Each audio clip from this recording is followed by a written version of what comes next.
दूध धंदा करायचा तर गाई म्हशीने जास्त दूध दिलंच पाहिजे. पण आज प्रत्येक दूध व्यावसायिकाची एकच अडचण आहे की त्यांच्या गाई म्हशी खूप कमी दूध देतात. अनेक वेळा असं दिसून येतं की शेतकरी त्याच्या आपल्या स्वतःच्या हितासाठी त्यांच्या दुभत्या गाई किंवा म्हशींना इंजेक्शन देतात. त्या इंजेक्शनमुळे किंवा वेगळ्या टॉनिकमुळं केमिकल औषधांमुळं ते जास्तीत जास्त दूधही देऊ लागतात. पण मी तुम्हाला सांगतो की असं केल्याने जनावरांच्या आरोग्यावर परिणाम होत नाही. तर तर तुम्ही ज्यांना ते दूध सेवन करायला देता किंवा जे ते दूध खातात त्यांनासुद्धा ते धोकादायक ठरतं. भारतात प्राचीन काळापासून शेतीसह पशुपालन केलं जात आहे. त्यामुळेच आज आम्ही तुम्हाला व्हिडिओमध्ये सांगणार आहेत की गाय किंवा म्हैस या दुभत्या जनावरांचं दूध नैसर्गिक आणि घरगुती पद्धतीनं कसं वाढवता येतं, जेणेकरून प्राणी त्यांच्या शरीरात स्वतःहूनच अधिक दूध देण्यास सुरुवात करतात आणि त्यामुळे जनावरालाही कुठला अपाय होत नाही आणि जो ते दूध खातो त्याला देखील काहीच अडचण येत नाही. तर व्हिडिओमध्ये एक नाही तर 3 आपण असे उपचार पाहणार आहोत की जे जनावरांचं दूध वाढवण्यासाठी अगदी चांगल्या प्रमाणात काम करतात. व्हिडिओमध्ये गाई म्हशींचे दूध वाढवण्याचे 3 घरगुती, सोपे आणि नैसर्गिक उपाय की जे जनावरांना खाऊ घातले तर कोणताही जनावर जास्तीत जास्त दूध द्यायला सुरुवात करतं, ज्यामुळे जनावरालाही अपाय होत नाही आणि ते दूध खाणाऱ्याला तर काहीच होत नाही. आता पहिला यातला जो उपाय आहे तो पशुसंवर्धन विभागाच्या माहितीनुसार आलेला आहे. पशुसंवर्धन विभागाने देखील यावर चर्चा केलेली आहे. ते म्हणजे काय की पशुसंवर्धन विभाग म्हणतो की चवळीचं जे काही गवत आहे ते जर आपण गाईला दिलं तर तिचं दूध वाढतं. कारण की काय की चवळीचं जे काय गवत आहे त्यामध्ये भरपूर औषधी गुणधर्म असतात. यामुळे गाईच्या दुधाचं प्रमाण वाढतं. चवळीचं गवत खाल्ल्याने गाईच्या दूध जे काय आरोग्य आहे त्यावर कुठलाही विपरीत परिणाम होत नाही. आणि हो, दुधाचं प्रमाण अगदी सहजपणे वाढलेलं तुम्हाला बघायला मिळतं. चवळीच्या गवतामध्ये अगदी काही वैशिष्ट्ये आढळतात.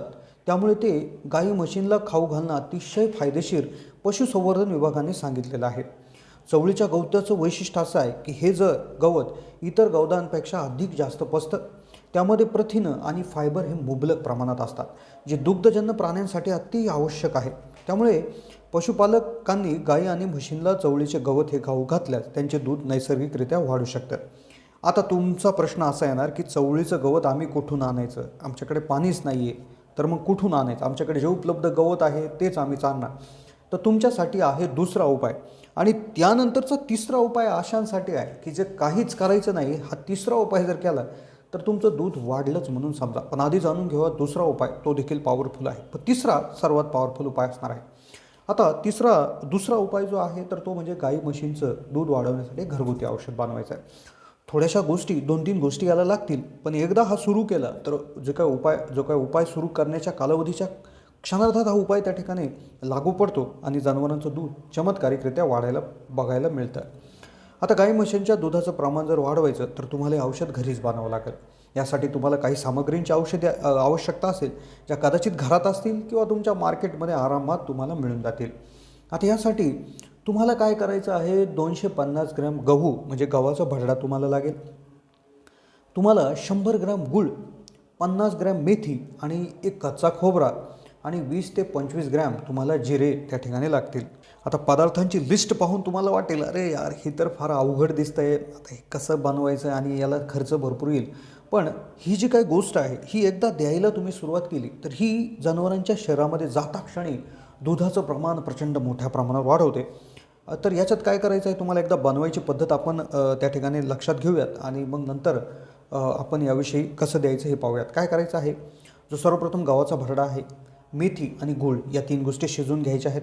या शिजल्यानंतर सगळ्यात आधी जे काही खोबरं तुम्ही घेतलेलं आहे ते खोबरं बारीक किसून किंवा बारीक पावडर करून याच्यात टाकायचं आहे आणि हे सर्व थंड झालं का हे जनावरांना खाऊ द्यायचं आहे. आता हे देण्याची विशिष्ट पद्धत आहे. हे सकाळी रिकामे पोटी तुम्हाला जनावरांना 2 महिने खाऊ घालायचं आहे.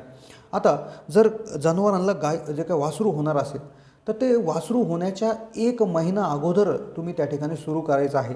जर डिलिव्हरीच्या आधीच्या पिरियडमध्ये तुम्ही जर हे सुरुवात केलं तर जनावर त्याच्या दूध देण्याच्या क्षमतेच्या अगदी उच्च पदाला पोहोचू शकतं आणि हळूहळू आणि यानंतर तुम्ही यामध्ये जिरे त्या ठिकाणी जे द्यायचे आहेत तर ते पचन अगदी व्यवस्थित प्रमाणात होऊ शकतात. आता यामध्ये ज्या सांगितलेल्या सामग्री आहेत तर त्यांचं प्रत्येकाचं एक वेगवेगळं वैशिष्ट्य आहे. गहू ज्याच्यामध्ये कार्बोहायड्रेट्स आहेत, फायबर आहेत, जनावराला ऊर्जा देण्याचं हे काम करतं. दुसरी गोष्ट याच्यामध्ये जो गूळ आहे, तर गूळ हे ग्लुकोजचं दुसरं रूप आहे. फ्रुक्टोज देखील याच्यामध्ये असतं. जनावरांच्या शरीरात गेल्यानंतर हे तात्काळ ऊर्जा देण्याचं काम करतं. जो ऑक्सिडेटिव्ह स्ट्रेस आहे किंवा जनावराला आलेला जो तणाव आहे, तर तो पूर्णतः मोकळा याच्यामुळे होतं. मेथी हे एक असं त्या ठिकाणी जबरदस्त शक्तिशाली आयुर्वेदिक टॉनिक आहे की जनावरांच्या शरीरात जे कासेमध्ये दुधाचा जो स्रवण आहे ते मोठ्या प्रमाणावर होतं. अगदी कास मोकळी होते. दुधाचं प्रमाण देखील याने प्रचंड वाढत असतं.